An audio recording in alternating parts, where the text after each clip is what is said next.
పుట్టిన ప్రేమ ఎక్కువ, కన్న ప్రేమ ఎక్కువ. ఆ కన్న ప్రేమ, ఆ కడుపు తీపి ఎంత భయంకరమైందంటే ఆ కడుపు తీపి కోసం మహిమను కూడా వదిలిపెట్టి దిగొచ్చాడు భూమి మీదకి.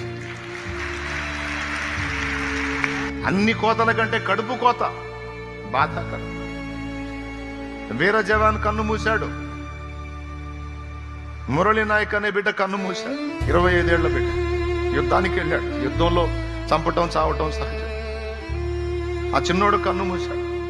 తను కోరాడట, నేను చనిపోయినప్పుడు నా మీద ఇండియా జెండా కప్పాలి, నా మీద ఇండియా జెండా కప్పాలి నా మీద అని. నా దేశాన్ని ప్రేమిస్తున్నా, నా దేశం కోసం చచ్చిపోతాను నేను. ప్రపంచమంతా మెచ్చుకుంటుంది, కానీ అమ్మ మాత్రం గుండెలు బాదుకొని ఎగిరిపడి ఏడుస్తుంది. అమ్మో నా కొడుకు, నా బిడ్డ, నా బిడ్డ. కడుపు తీపి, కడుపు కోత. అది చూసి నేను కూడా ఏడ్చాను. ఎందుకంటే కడుపు తీపి. ఇక దానికి ఎన్ని చెప్పినా ఆ కడుపు తీపికి మనం ఆన్సర్ చేయలేము, ఓదార్చలేము. అది భయంకరమైన వేదన. అది కడుపు కోత, కడుపు తీపి.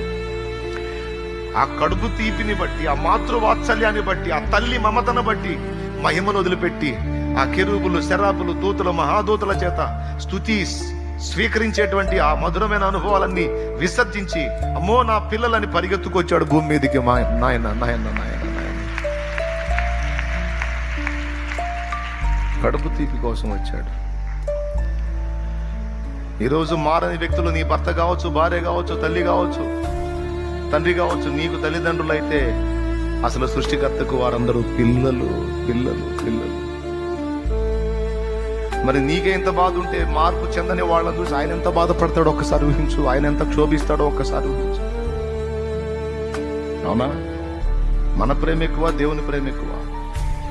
మన రెస్పాన్సిబిలిటీ ఎక్కువ, దేవుని రెస్పాన్సిబిలిటీ ఎక్కువ? ఆయనదే.